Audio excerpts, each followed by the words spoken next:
The first thing you notice about Mill Hollow isn't the size. It's barely a dot on the map. But the flags, they're everywhere, hung from porches, fluttering over the diner, stitched into the back of ball caps worn by men who look like they've been working the same farms for 50 years. Even the lampposts down Main Street wear flags like scarves when November comes around, red and blue bright against the washed-out gray of autumn skies. It's the kind of place where Veterans Day isn't just another holiday on the calendar. It's the holiday. There's a parade every year, a ceremony at the Old War Memorial, and a dinner at the high school gymnasium where just about everyone shows up, bringing casseroles and pies and folding chairs. If you stay long enough, though, someone will tell you the other story, the one that doesn't make it into the newspaper. The one people only whisper about after dark, usually with a beer in hand and a glance over the shoulder. They call it the Veterans' Shadow. The story goes that starting the week before Veterans Day, if you're out late at night, past 11, closer to midnight, you might hear it. The sound of boots on the pavement. Not a shuffle, not a drunk stumbling home. Boots, heavy, steady, marching in time. Some folks claim if you follow the sound, you'll see him. A soldier, dressed in an old uniform, head high, shoulders square. He doesn't speak, he doesn't look left or right. He just marches straight down Main Street, his steps echoing like drumbeats in the still night. For years, the legend stayed the same. One soldier, marching alone. But the whispers say it's different now. That he isn't alone anymore. That lately, more boots echo with his. Faint at first, like an echo, then multiplying, filling the street until it sounds like a whole parade marching through the dark. People who claim to have seen it swear it's not frightening, exactly. Haunting, yes. Chilling, yes. But beautiful, too. They say it feels like standing at the edge of something sacred, like watching ghosts not bound by chains or sorrow, but by duty and honor. And if you happen to be there, if you're lucky or unlucky, depending on who you ask, you'll know exactly what to do. Stop where you are, place your hand over your heart, stand in silence, the way you would during a parade. Her name was Clara Jennings, and she hated the way people looked at her with that soft, practiced pity. It wasn't their fault, she knew that. Mill Hollow was a small town, the kind of place where a new face with a tragic story traveled faster than gossip at the diner. By the time she unpacked her last cardboard box, everyone already knew she was the niece of Staff Sergeant Michael Jennings, killed overseas 6 months ago. They knew she'd come to live with her aunt, who ran the flower shop on Main, and that she was still adjusting. That was the phrase people liked to use. Still adjusting, like grief was a new pair of shoes you just had to break in. Clara's parents hadn't wanted her to move. They'd insisted she could stay at home, that they'd all grieve together, that sending her off to live with Aunt Marjorie was unnecessary. But home was a battlefield of its own. Every corner of their house carried her uncle's memory. He'd lived with them for a while, in between deployments, leaving behind boots by the door and half-finished projects in the garage. After he died, those things became relics her parents couldn't bear to touch. The house grew quiet, too quiet, as if even laughter had been packed away in a box with his uniforms. Her parents wore their grief differently, sharp around the edges, quick to snap, quick to crumble. Clara loved them, but she couldn't breathe there anymore. So when Aunt Marjorie offered gently, as though she already knew Clara needed it, Clara agreed. Mill Hollow might have been small and strange, but it was at least a place where the walls didn't hum with the echo of her uncle's absence. Clara wasn't sure if Mill Hollow was supposed to be a fresh start or just a place to hide. All she knew was that the November air felt heavier here, quieter, as though the whole town held its breath when the sun went down. The week before Veterans Day was the hardest. Everywhere she turned, there were reminders. Flags waving, wreaths hung on doors, posters advertising the memorial service. Clara tried to keep her head down, slipping in and out of school, wandering streets lined with leafless trees, pretending not to hear when people whispered, "That's her. That's his niece." It was at the diner that she first heard someone mention the shadow. 2 old men sat in a booth by the window, nursing mugs of coffee that had probably gone cold hours ago. Clara wasn't listening at first. She was too busy pushing a fork through a slice of pie she didn't want, but the words caught her like a hook. "Boots," one of the men said. "Always boots. Clear as day, year after year." The other chuckled. "Ah, come on, Ray. You're just hearing things. Ain't no ghost soldier marching down Main Street." Ray shook his head slowly. "Don't matter what you believe. If you're out there after dark, you'll hear it. Everyone does, sooner or later."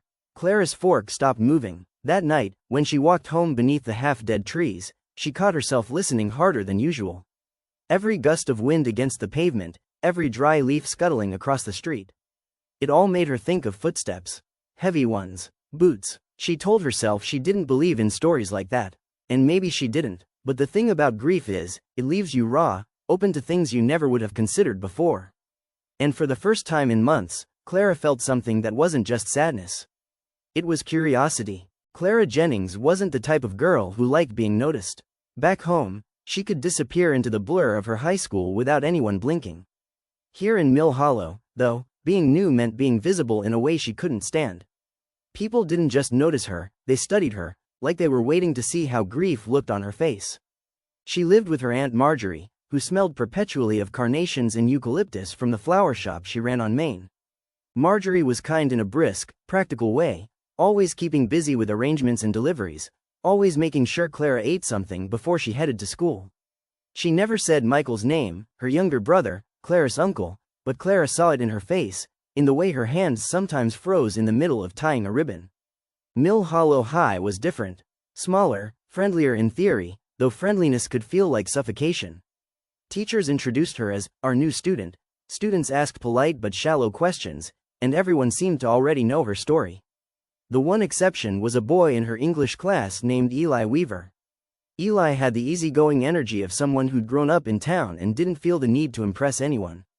He slid into the desk beside Clara on her first day without asking if it was taken and treated her like she'd always been there.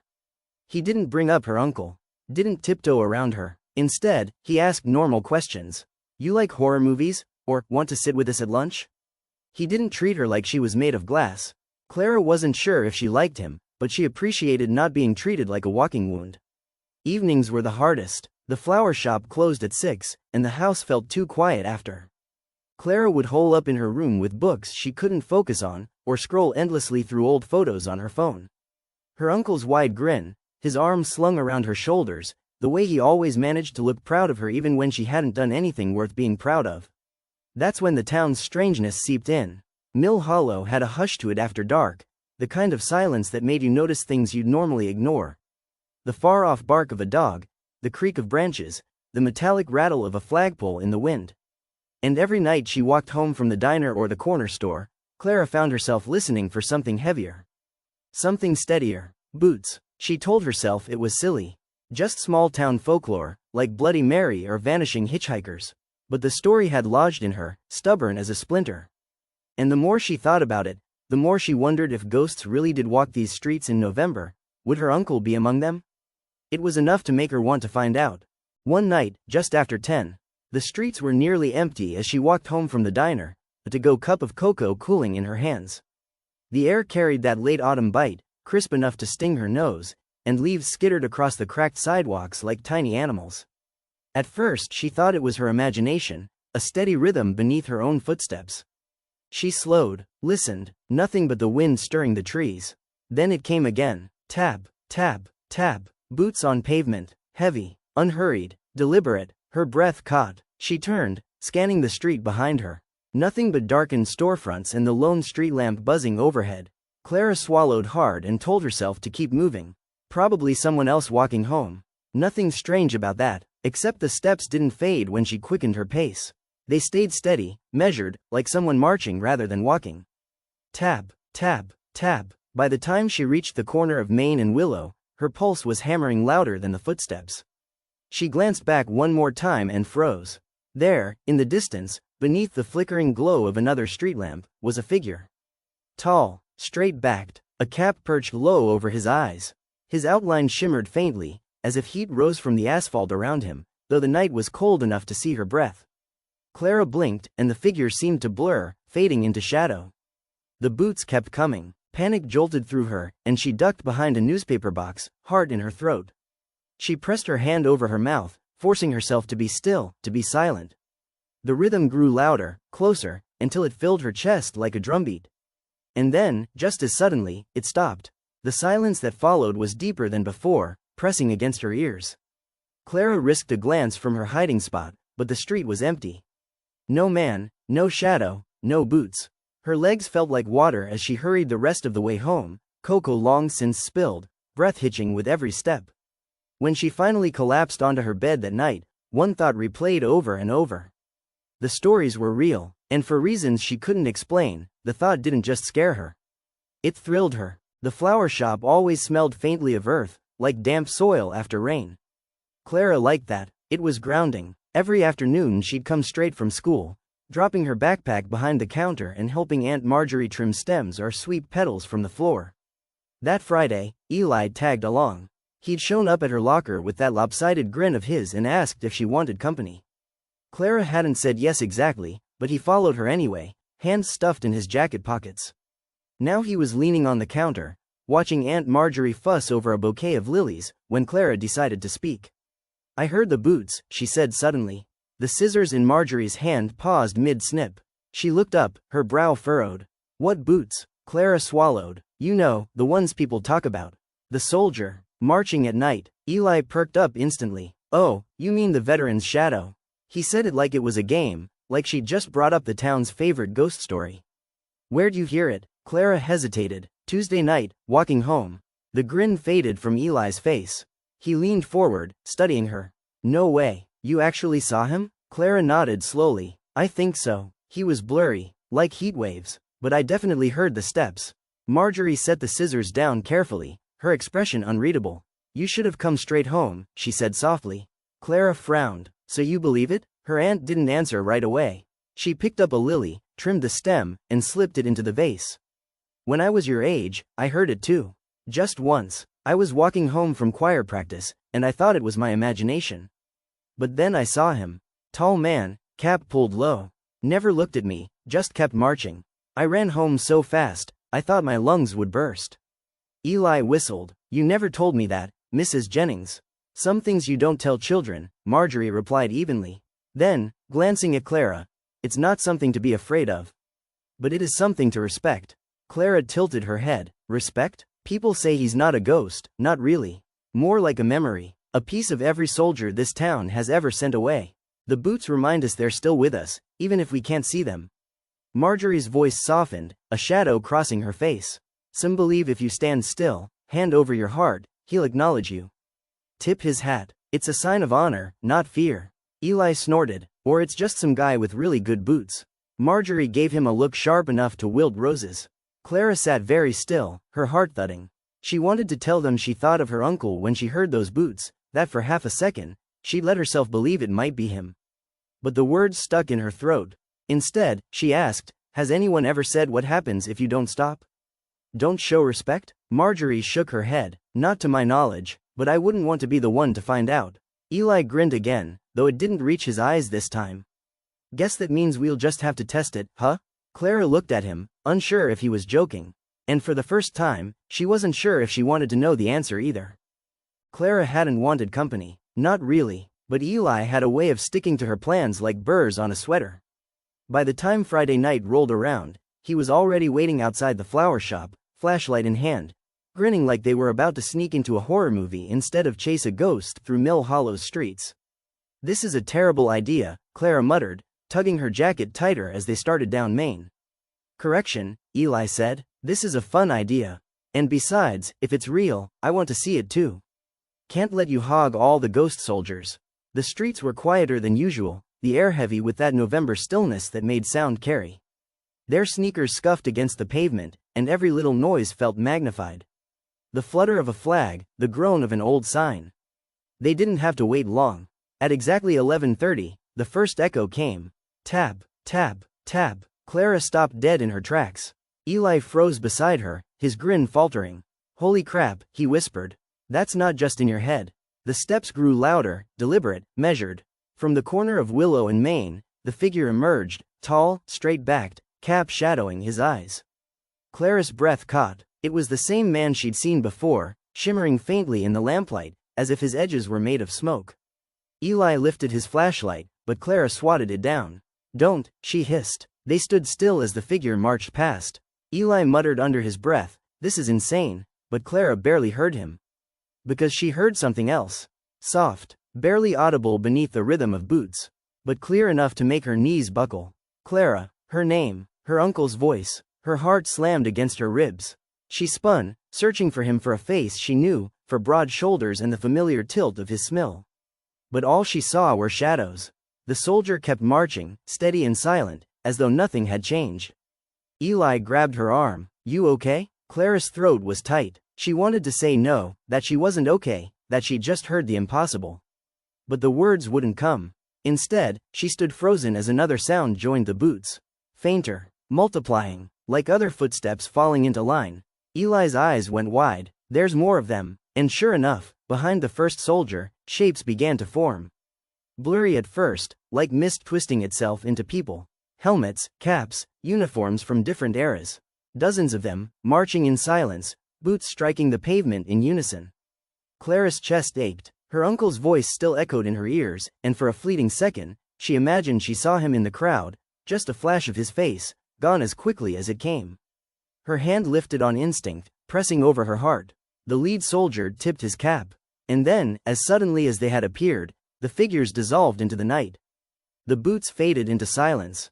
Eli let out a long breath he'd been holding. "Well," he said shakily, "guess that answers the question. Totally real, totally terrifying." Clara didn't answer. Her eyes were wet, her heart still hammering. Because for her, the march hadn't been terrifying at all. It had been like saying hello. By Saturday morning, Mill Hollow was buzzing. Clara heard it first at the diner, when she and Eli slipped in for pancakes, both still bleary-eyed from the night before. At a booth near the window, two women whispered fiercely over coffee, their voices carrying despite their efforts.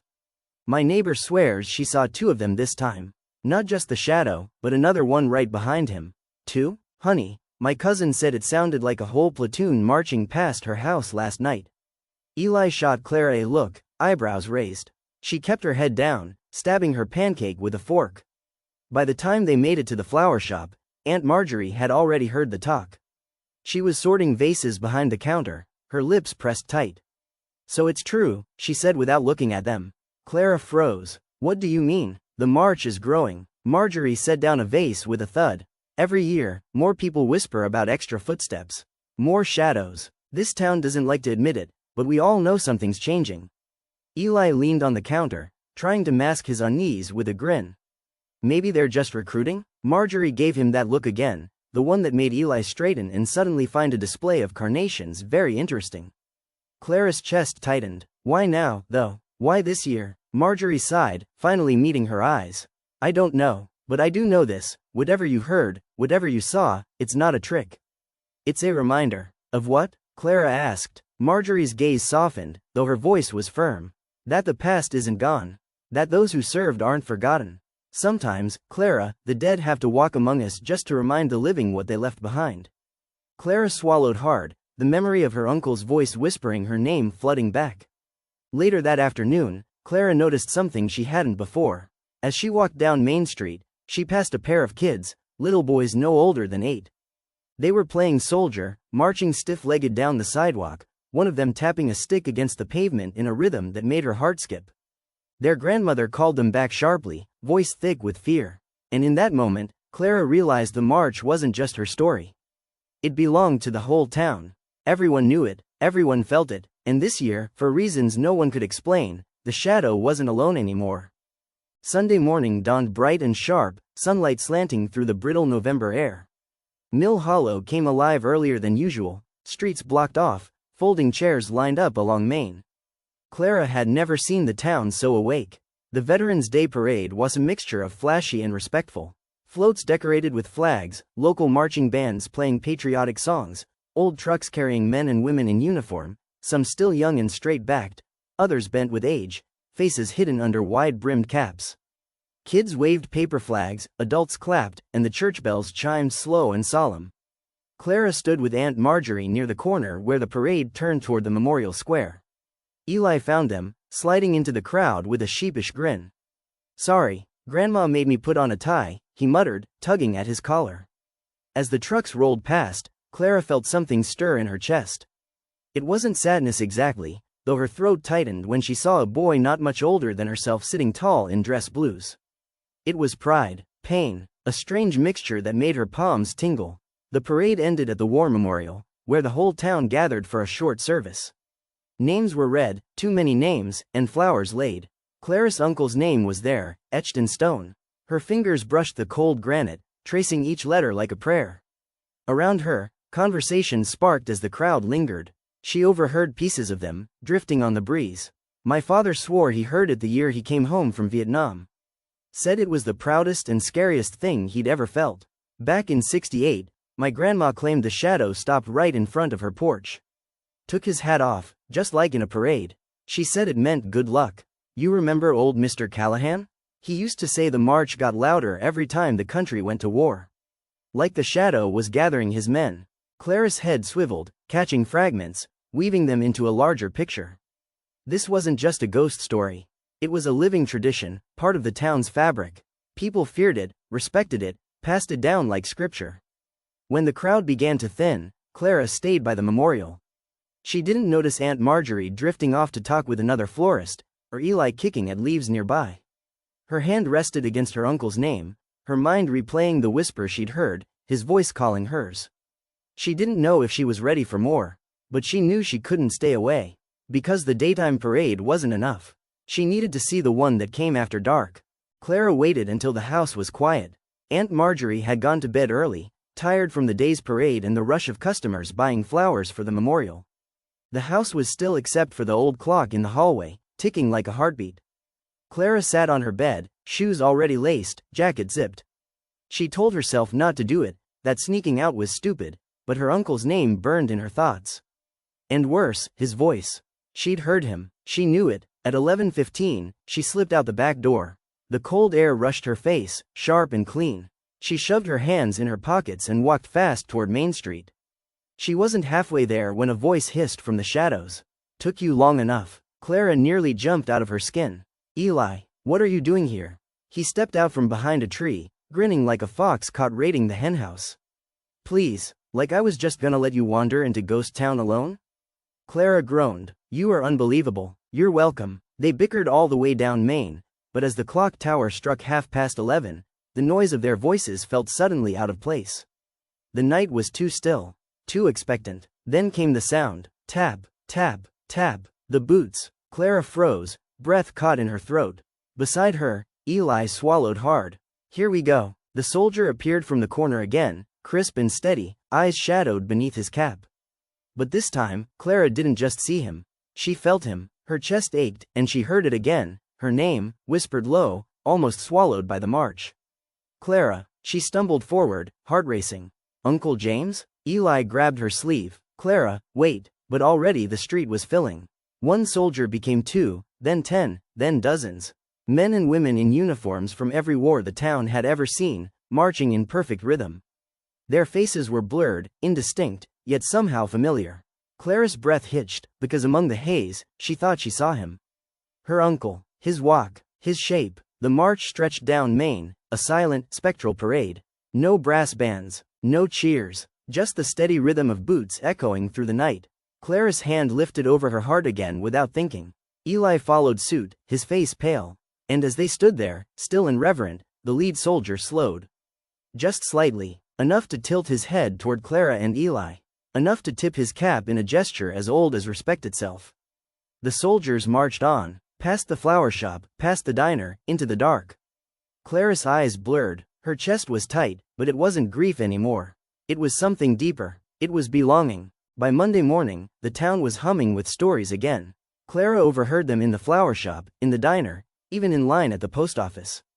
People weren't whispering about a soldier anymore. They were talking about dozens. Whole ranks. They went right past my window, Mrs. Abernathy told Aunt Marjorie, clutching her shopping bag like a lifeline.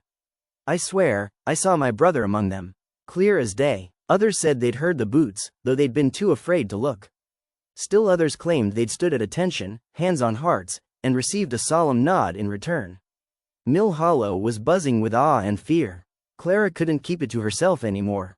That evening, she told Aunt Marjorie everything about the march, about hearing Uncle James's voice, about the soldiers growing in number. She expected scolding, disbelief. Instead, Marjorie's eyes filled with tears. She reached for Clara's hand. James always said he'd look after you, even if he couldn't be here. Clara swallowed hard. Come with us tonight, please. You need to see it too. Marjorie hesitated, but finally nodded. So, that night, Clara, Eli, and Aunt Marjorie walked to Main Street together. They weren't alone. A handful of townsfolk had gathered, drawn by curiosity or memory. Some carried candles, others simply stood in silence, waiting. At 11:30, the first boots struck pavement.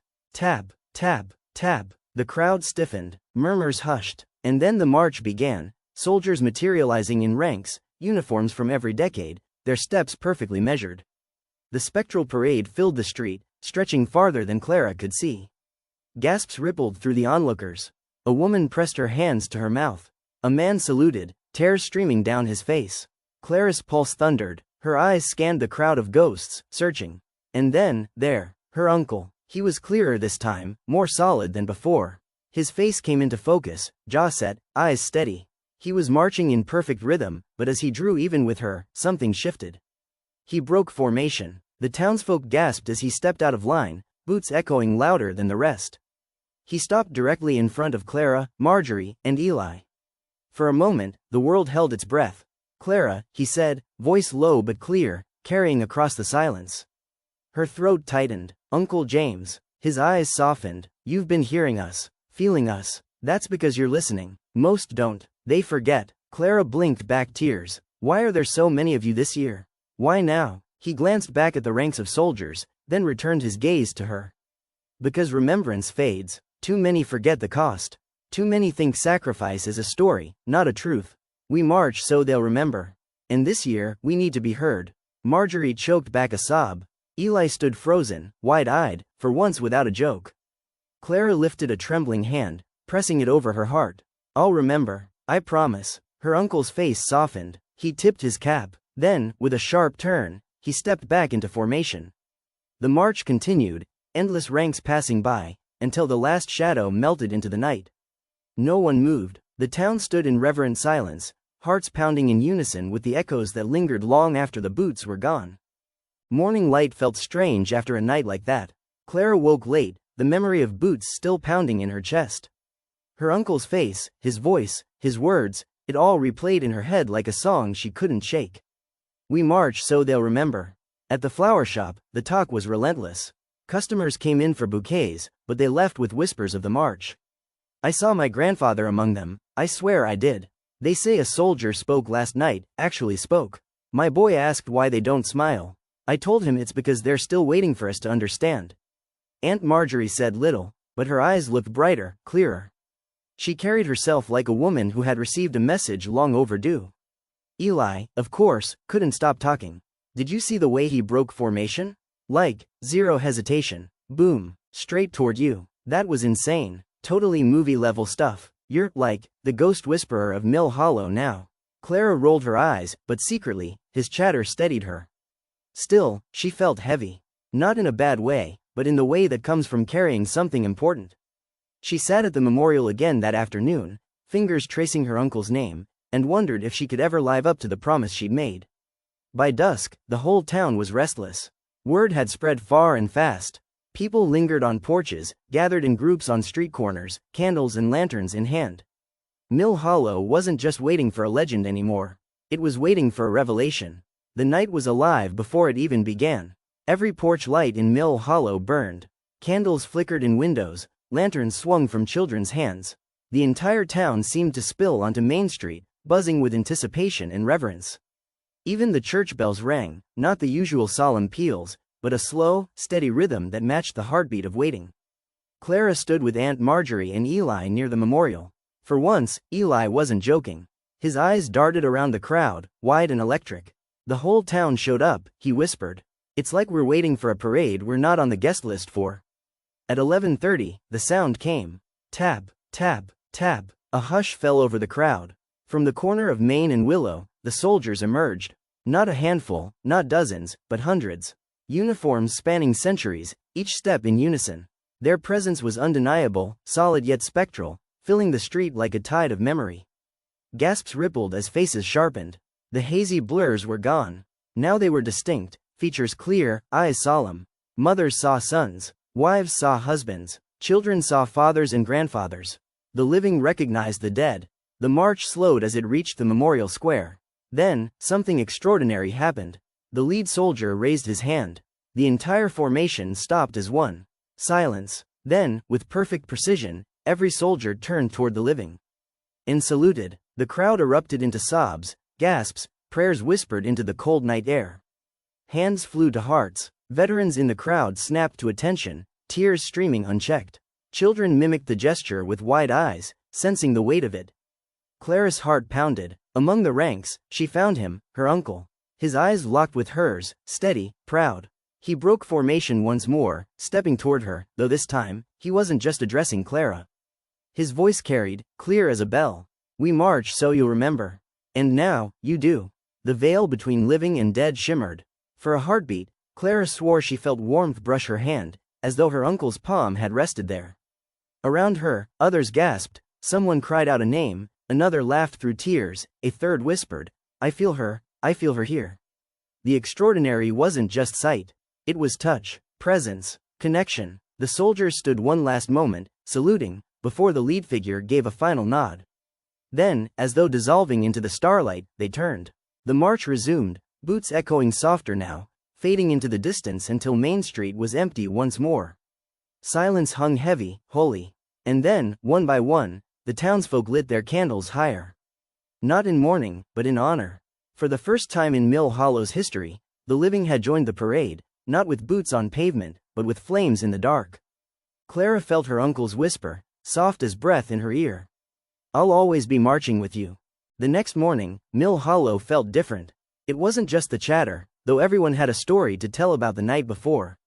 It wasn't just the shopkeepers leaving flags in their windows, or the children marching solemnly in little pairs as they played.